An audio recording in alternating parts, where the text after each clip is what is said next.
So the last section we talked about 7.2 had to do with sample proportions, and we talked about the sampling distributions of those and the mean and standard deviation as well as the shapes. And so this section talks about the other unbiased estimator of interest, and that's the sample means. So obviously, proportions are sort of useful when we're talking about categorical variables and then proportions of them.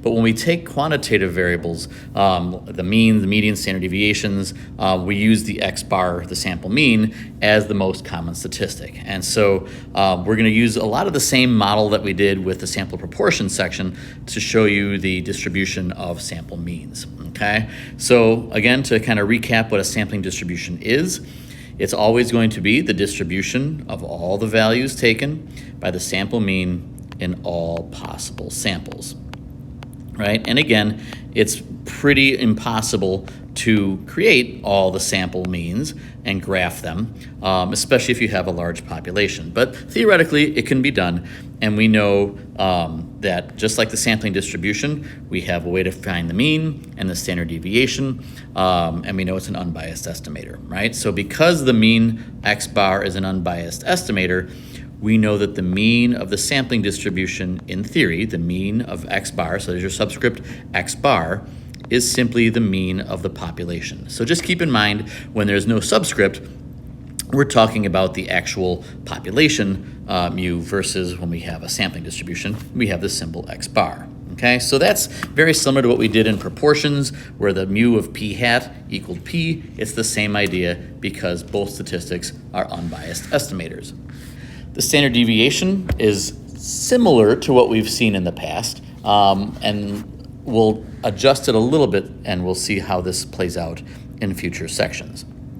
So the standard deviation of the sampling distribution, denoted with sigma and a subscript X bar, is the population standard deviation divided by the square root of the sample size. So there's sort of a similarity with what we did with proportions when we had the square root of n in the denominator of the proportion standard deviation. The whole thing was a square root. Here we're just taking the square root of the sample size itself in the denominator. Okay, and just like we had before, we still have our 10% condition, right, to make sure we have independence. And in practice, the values will be less variable as we get larger samples. So a lot of these concepts are just repeated from what we did in proportions, and it really didn't matter whether it was X bar or p hat. Okay, the key thing that I want to mention, though, is that it doesn't matter what shape the population is. So even if the population is skewed, you'll still have the mean being mu and the standard deviation being sigma over root n, right? We're used to expecting it to be when it's a symmetric distribution, but even if it's skewed or if it's uniform or it's bimodal or whatever, the mean is always going to be the mean of the sampling distribution, and the formula for the standard deviation always holds, okay? So that's something to keep in mind. So the first example is very similar to the example we did last class, kind of setting up the individual values for the distribution. So in this case, the example talks about the number of absences last year for students at a high school, and they averaged 5.6 days with a standard deviation of 4.1. So someone looked at the data, and these are the population values. Right? So if we take a sample of 80 of those students and calculate the mean, you would get what you would expect, right? The mean of the sampling distribution of X bar is simply the mean of the population, which is 5.6 days. Right? So there's nothing really shocking about that, and I think it's pretty expected that that's what the value would be. All right, and so then the second part, much like it was in 7.2, is to calculate and interpret the standard deviation. Again, we have to first verify that the 10% condition is met. So our sample is of 80 students, and since it's a large high school, we can generally assume that there's more than 800 students in it. I mean, you could say a large high school is less than that, but otherwise we wouldn't be able to do this problem. So we will assume, because that will allow us to find the standard deviation, that 80 is less than 10%. So it's just like before, you can assume 80 is less than 10%, and then identify the population of all students at the high school. And just like we talked about before, if you want to think about it in terms of what is the population size, you can assume that there are more than 800 students. Okay, so either way, you meet the 10% condition, all right? And then you use the formula, sigma of x bar. The standard deviation is given to us as sigma. There are 80 in our sample, and our calculator will tell us that the standard deviation in the sampling distribution is much smaller, right? And so that's kind of a big deal. Our population standard deviation was 4.1, and then our sampling distribution is considerably smaller. So we will address that definitely a little bit later today. So interpretation, if you have in repeated samples, right, that's kind of the idea, do this over and over again. In repeated samples, the sample mean, and then number of absences, so put that in context.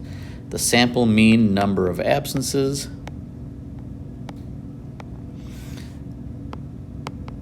will typically vary or typically varies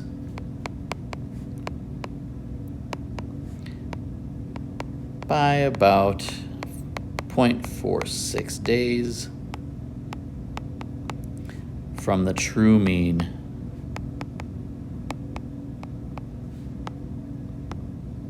of 5.6.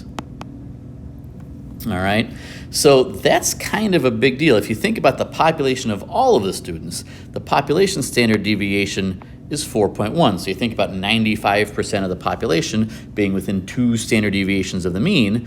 That's, roughly 8.2 days above and below 5.6. When you have the sampling distribution, that standard deviation, that variation significantly lessens. And so now 2 standard deviations is just under 1 day. So that's kind of a big deal, okay? So that gives us a lot more accuracy and precision when we're talking about our estimates. All right, so when we're sampling with a population that is already normal, it shouldn't surprise you that the shape stays the same. So if the population is normally distributed, it shouldn't really surprise you that the sampling distribution also has a normal distribution. That kind of makes sense, right? If the population is normal, why wouldn't the sampling distribution be normal? And it is. And again, symbolically, the mean of that sampling distribution is mu, and the standard deviation of that is sigma over root n. Okay, so that's sort of your official wording of the sampling distribution. All right, so all we did in this little section, of course, is added the fact that it's a normal shape. And so now we can actually do the probabilities, okay? So here's a scenario where you have a quality control inspector at a factory. They produce axles for a car. And so because there's several steps in the process, there's variability in the length of axles produced, all right? So what they say is that we have a normal distribution population with a mean of 597 and a standard deviation of 5.3 millimeters, okay? So the nice thing is we already know the population shape, which will come in handy later on, okay? So part A just asks what the probability that the length of the axle, if you take one axle, what's the probability that that specific axle is less than 595? And that's just a simple z-score, right? We have a normal distribution, we have a mean and a standard deviation. So this is really basic chapter 2 review stuff. The mean is 595 minus the population mean of 597. So it's a little bit under the normal mean. And then your standard deviation is 5.3. So if you do the math, you can see that it's definitely within 1 standard deviation below it, right? So no big deal. What we're saying here is that the probability that that specific axle is less than 595 is the same thing as the probability of z being less than negative 0.38, right? The x is in context, the z is in adjusted values, and you can use your normal CDF to get 0.352, or you can use the z-table, whatever works for you, okay? So I'm going to write out the interpretation just because we're going to see how this compares to part B. So the interpretation is straightforward. there is a 0.352 probability, a 35% probability of randomly selecting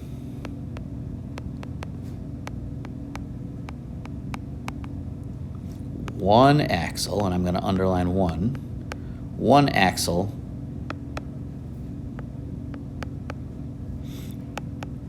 that has a length less than 595 millimeters. And that 35% probably shouldn't surprise you. I mean, you're within one standard deviation, so 35% is pretty high, considering you're within one standard deviation. So not a big deal. Probably wouldn't be surprised if you had an axle that had that length. Okay, fine. So the second part is now you're sampling 20 axles, right? It's not just one axle. You're taking a random sample of 20. What we want to find out here is that the mean length of the axles is less than 595. And note the difference. In part A, it was just the length of an axle. Here, it's the mean length of all 20 axles, all right? So in order to figure out the standard deviation, we first have to make sure that the sample size is less than 10% of the population. Sample size is 20. What's our population? Well, our population is 20 axles from a model of car. So we're going to say the axles produced at this factory. Okay, so I think it's safe to assume, multiply 20 times 10, that there are more than 200 axles produced. Okay, so again, we can assume that 20 is less than 10% of all axles produced at this factory. Now notice that we didn't have to do this for part A, right? Part A, the standard deviation was just given. It was the population standard deviation. There was no sampling distribution. We didn't have to worry about selecting with independence and replacement and all that stuff. It was one axle. We didn't have to do this. Now that we're taking random sample of 20, we have to make sure that there's an independence condition met, all right? So you had to do that in part B, but not in part A. And so mathematically, the standard deviation of the sampling distribution, 5.3 over the square root of 20, gives us 1.185, all right? So that's gonna replace our 5.3 in our z-score, all right? Now, we have to acknowledge the fact that the shape is normal, but we don't have to compute anything, right? There's no sample size requirement. There's no N or P or anything to do that. But all we have to do is acknowledge that the sampling distribution is normal. Why? Because the population is normal. So you're just going to write something to the effect that since the population distribution is normal,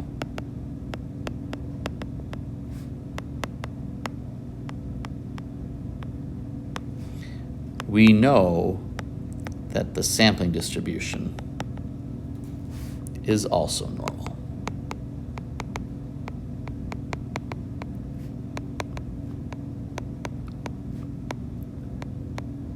Okay, right? So the population distribution is all of the axles in the entire factory. The sampling distribution is a sample of 20, or repeated samples of 20 over and over and over and over and over. Okay, so you just have to acknowledge it. There's no math to be done, but you have to say, yep, it's a normal distribution, so I know I can use a z-score.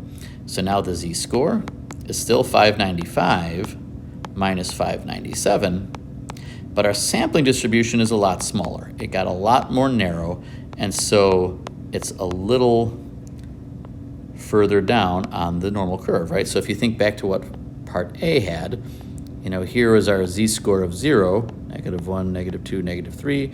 Yeah, we were, roughly here, and the area was about 35%. Here, our z-score is almost 2 standard deviations below.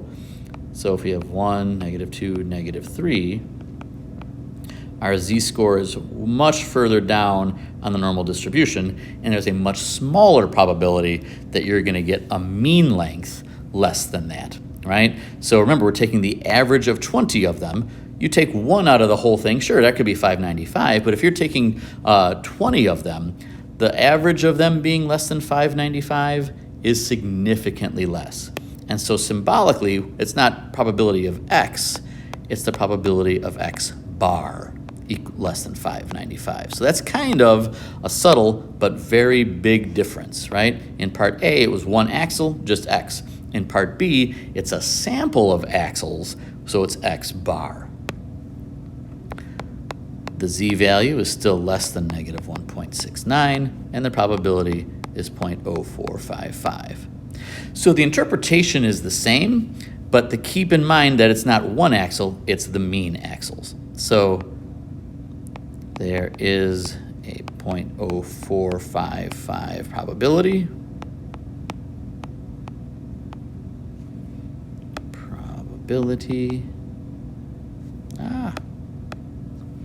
Probability of randomly, all right, it's basically just recopying what we just did, randomly selecting 20 axles whose mean length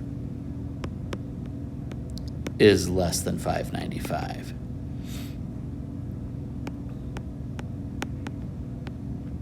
And that's a big difference, right? So you really want to make sure you understand the difference between selecting one thing versus a sample of things.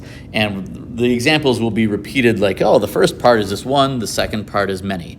And so you'll kind of have to see that over and over. And what hopefully you'll see is the comparison of the width of the distribution. Okay? And so what this next little part talks about is the comparison between a population distribution and a sampling distribution. All right, so in this case, they chose n equals 10. Our last example was n equals 20. But in a sample of 10, it shows that it is much less likely for the average of 10 things to exceed a specific value, right? So if this is our z-score, or our specific value, in the last case, it was 595, whatever the context is, if your population, notice it's much, much more variable, right? Population has some really big values, really small values. You're going to have a lot wider variation. Your samples of 10 are going to be much less variable. And so you're going to have a much more narrow distribution of that there. And you can see how the probabilities change as you go from X to X bar. All right, so much less variable and much more accurate. Okay, so they are less variable. And that idea is very important in settings, right? So if you think about science things or other applications, having something less variable is a good thing. It's way more accurate when you don't have all that variability. So taking samples of, a decent size is pretty important. All right? And so really the only other example we have left is to kind of drive this example home in the following way. So here's our third and final example for the day. In this case, talking about the length of human pregnancies. That distribution of pregnancy times varies according to a distribution that is approximately normal, mean 266 days and a standard deviation of 16 days. All right, and so you're taking a randomly chosen woman, in this case, one single woman, whose pregnancy lasts more than 270.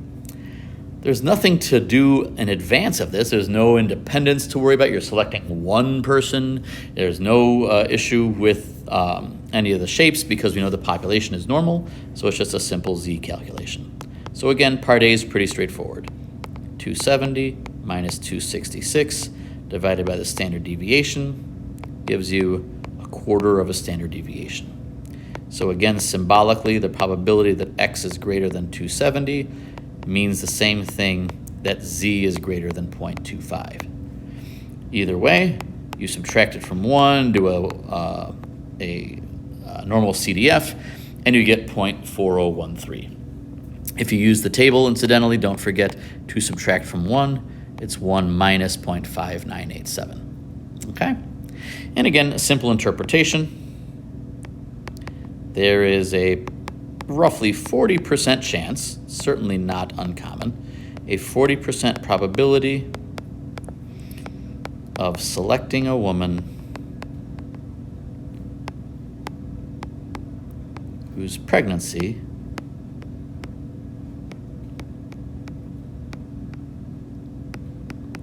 lasts for more than 270 days. Right? It's a little on the longer side. So if the average is 266 days, then it's a little bit longer, but not uncommon. Almost half of the pregnancies are, right? About 40%. All right.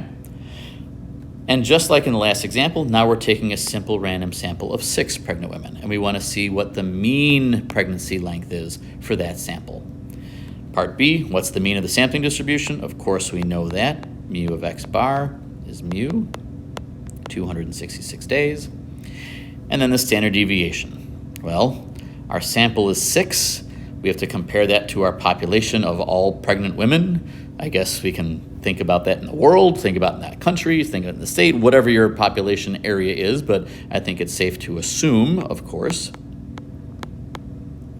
that 6 is less than 10% of all pregnant women, right? Or conversely, there's at least 60 pregnant women in the world or in the country or whatever. But now that this is like the 3rd time or 4th time in the last 2 classes that we've had to write all this stuff out. So hopefully you're realizing that this is not going away anytime soon, for good or for worse. All right, so if we can assume independence there, we can then take our standard deviation of 16, that was the number of days in the population, divided by the square root of the sample size, and this is a much less variable values, right? 6.532 days. So about 6.5 days variation on this sample of 6, all right? And so interpreting it in repeated samples of size 6, I guess that sort of is important to make sure we have the same size. Put it in context, the sample mean length of human pregnancies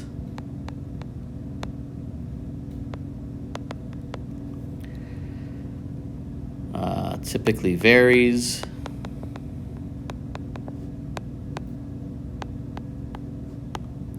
by about 6.532 days from the true mean of 266 days, right? So you want to kind of make sure that you're comparing it to the truth. What is the population parameter, right? We're saying here that the sample mean length differs from the true mean length, okay? That's the key with interpreting these standard deviations, okay? So while that was sort of a little aside, now we can get to the main point of this, which is finding the probability that the mean pregnancy length for those 6 women exceeds 270 days. So we have our standard deviation here. We have our values from before. We just have to make sure it's normal. And yes, again, since the population distribution, I think it technically said is approximately normal here. So I'll add that.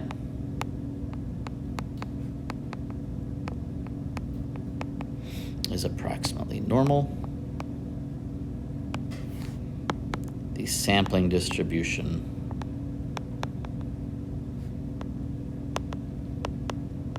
and I'll just throw in of x bar is also normal. All right, so we check that box, we realize the shape is normal, everything's great, and now we can do the calculations. 270 minus the average. The standard deviation of the sampling distribution is now down to 6.53, which means we are 0.61 standard deviations away, right? So still not super far away. The probability that the sample exceeds 270 is the same as the probability that z exceeds 0.61. Either way, you get 0.2709 if you use normal CDF, or if you use the table, you subtract 0.7291 from 1, okay? So that's your probability, and then just put it in a little wrap-up sentence, and you're good to go. There is a 0.2709 probability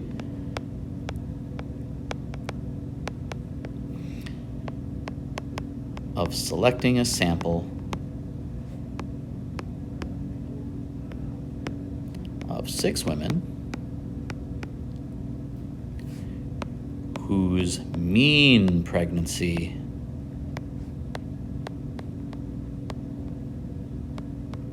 exceeds 270 days.